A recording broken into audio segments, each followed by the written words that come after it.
The Founder of Demonic Cultivation. An English translation by ㅤㅤㅤㅤ. Read by Luna Minerva. Chapter 27. Morning Dew, Part 1. After entering the city, the pair found themselves walking shoulder to shoulder through the bustling crowd. Suddenly, Wangji asked, "How is the curse mark?" "Ying was buried too close to our good friend and absorbed a lot of resentful energy. It's faded a bit, but it hasn't entirely disappeared. We probably have to find the whole body, or at least the head, before we'll be able to figure out how to eliminate it completely. It won't cause problems in any case." Their good friend was none other than the dismembered corpse. Because they didn't know its owner's true identity, Wei-wuxian had proposed referring to him as their good friend. After hearing the suggestion, Wangji had said nothing, but he also didn't object, which was practically tacit acceptance of the appellation. Though, of course, he would never use it himself. "How much is a bit?" Wangji asked. Wei-wuxian mimed a distance. "A bit is a bit. How should I explain it? Do you want me to take my clothes off and show you?"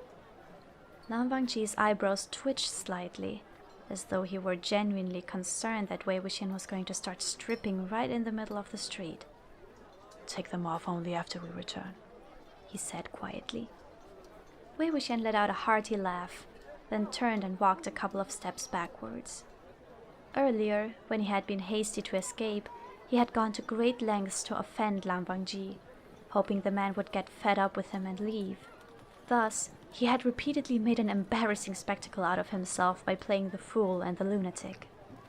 Anyone else reflecting on such past deeds would have undoubtedly felt too ashamed to show their face in public once their identity was revealed.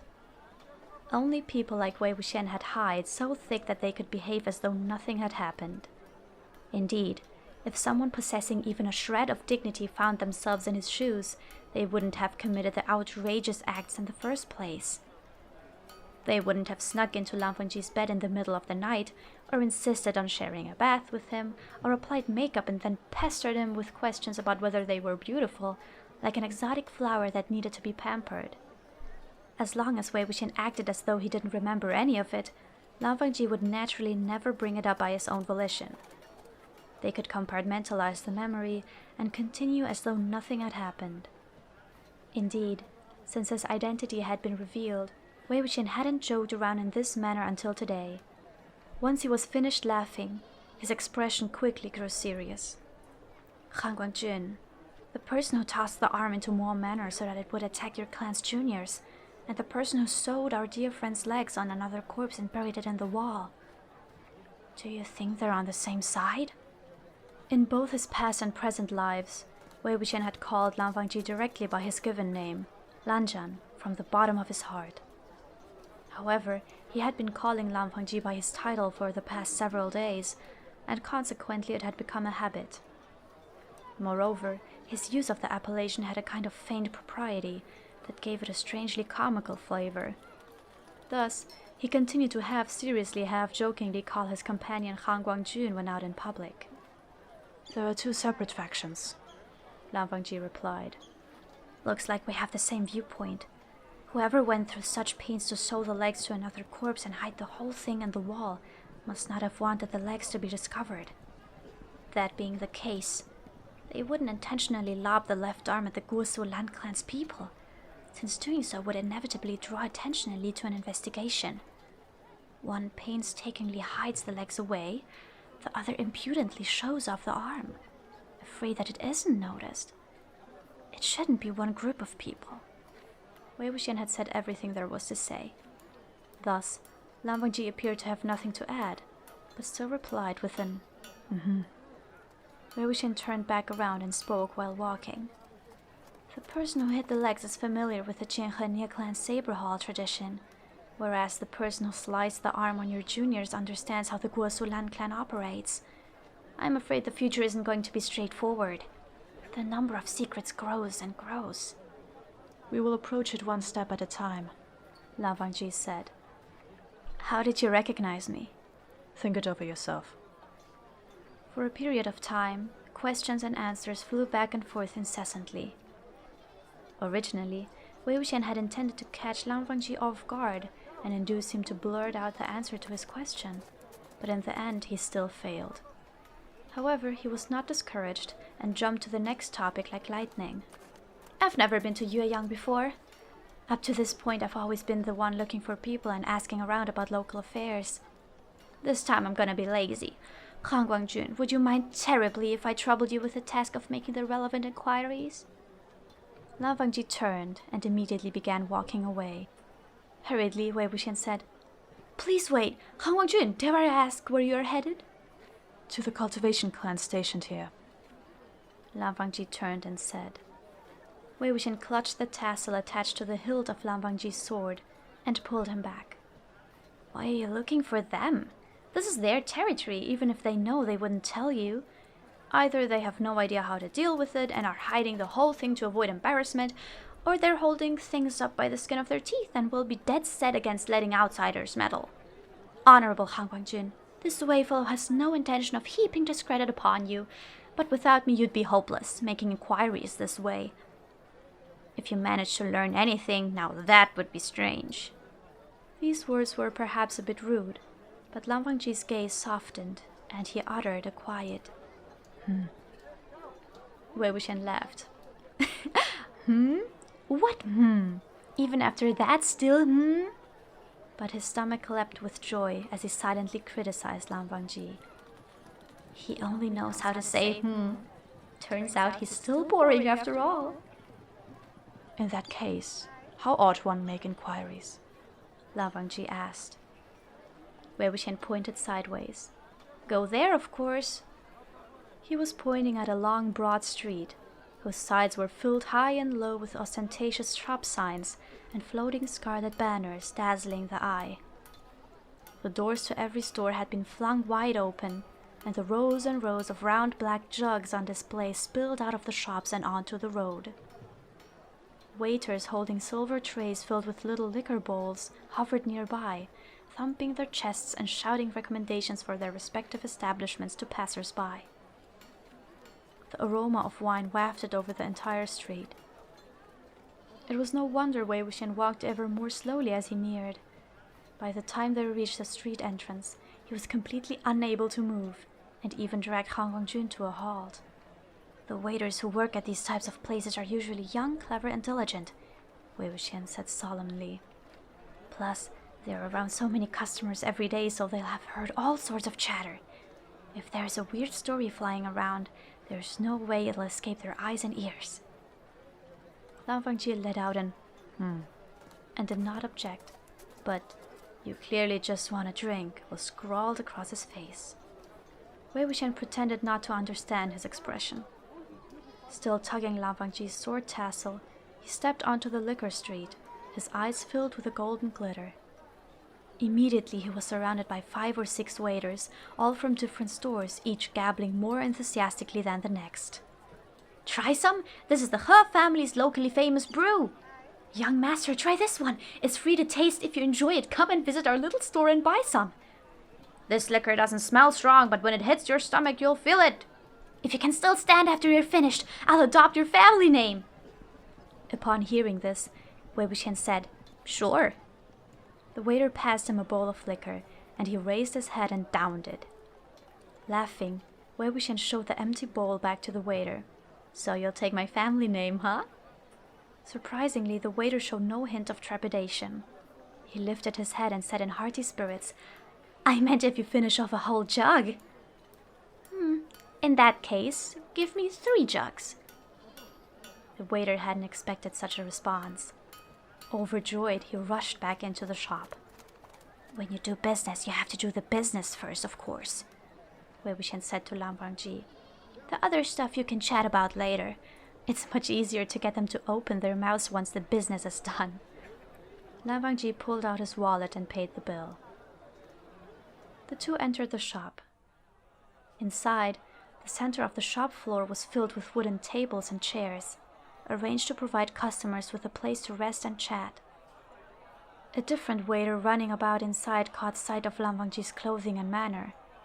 Filled with awe, he dared not seem careless in the presence of the celestial being.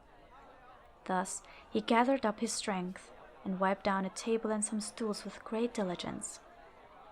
Only then did he have the nerve to gesture for Wangji and Wei Wuxian to sit. The latter placed 2 jugs of liquor next to his feet, and holding the third in his hand, he struck up a friendly conversation with the waiter who had brought them in. He then dove right into the issue at hand and asked whether there was anything strange happening in the area. The waiter was quite talkative. "What kind of strange things?" he asked, rubbing his hands. "Haunted homes, neglected graves, dismembered bodies, things like that." The waiter's eyes whirled. "Oh, what do you two do for a living, you and him?" "Haven't you guessed already?" Wei Wuxian replied. "Of course," the waiter said, his gaze clear with comprehension. "It's easy to guess. You two, sirs, must be a pair of those cultivators who fly around everywhere, stirring up the clouds and controlling the mists. Especially the one beside you. Among ordinary folks, I've never seen such a beautiful person," Wei Wuxian said with a smile. The waiter laughed. "If you say it that way, you'll make this young master unhappy. Okay, strange things. Yes, strange things have happened around here, but not these days. This was 10 years ago. If you go in that direction, leave the city and keep going 1 or 2 kilometers, you'll be able to see a quite nice-looking house. I don't know if the sign's still up, but that place belongs to the Chang clan." "What's wrong with it?" "The entire clan living there was exterminated," the waiter said. "Since you asked about strange happenings, of course I'm going to pick the strangest of them all. Every single person in the household died. No survivors. On top of that, people say they all died of fright." Upon hearing this, Wangji looked pensive, as though something had just occurred to him. However, Wei Wuxian didn't notice and continued his inquiries. "Is there a cultivation clan station in this area?" "Only some kind of cruel, terrifyingly fierce ghost or spirit could scare a whole clan to death. Normally, a clan of cultivators wouldn't tolerate any such thing appearing in their territory.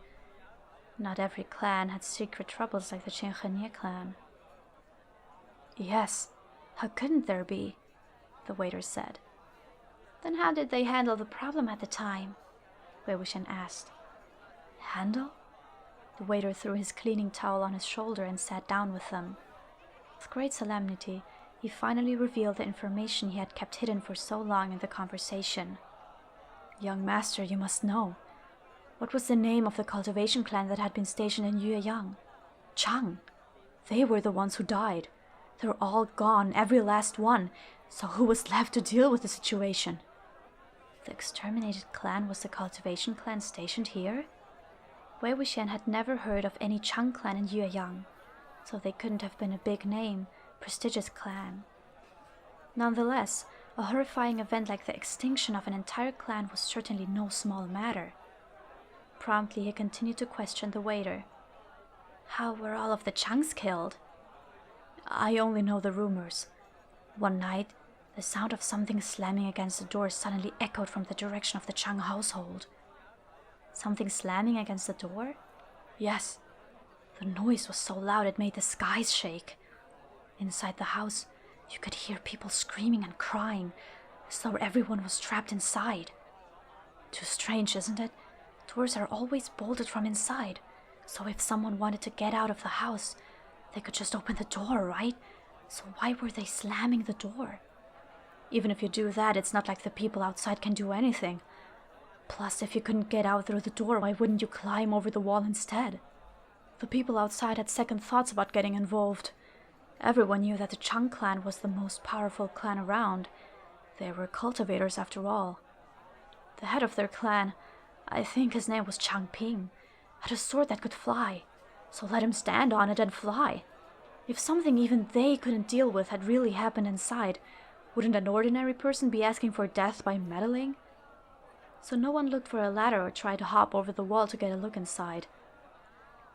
As the night passed just like that, the wailing inside gradually grew quieter. The next day, the sun came out, and the Chang household's main gate opened on its own. The entire household was dead. Every one of the 10 or 20 family members and the 50 or so servants, Some still sitting, some laying on the ground, surrounded by ejected viscera and bile. All had died of fright. The owner of the liquor store turned and shouted at the waiter. "Do you want to die? Instead of working, you're yapping away about death stories that happened years ago." "Another 5 jugs," Wei Wuxian said. Wangji paid enough for 10 jugs, and the owner turned around again, grinning from ear to ear. "Do a good job taking care of the customers. Don't go running around everywhere," he urged the waiter. "Keep going," Wei Wuxian said. Free of the fear of consequences, the waiter put all that he had into the rest of the story, his voice rising and falling along with the tale. Afterwards, for a long, long time, anyone who passed near the Chang house at night would hear the sound of something slamming against the door. Think about it. These cultivators who can stir up the clouds and control the mist, who fought countless monsters and seen countless ghosts. If they were killed by fright, well, how scary is that? If you walk around at night, you're bound to run across a ghost sooner or later. Even after they were buried, you could still hear them slamming against their coffins. Although the leader of the clan, Chan Ping, was apparently out that evening and hadn't come back, so he managed to avoid the calamity. "But didn't you say the entire clan died?" Wei Wuxian said.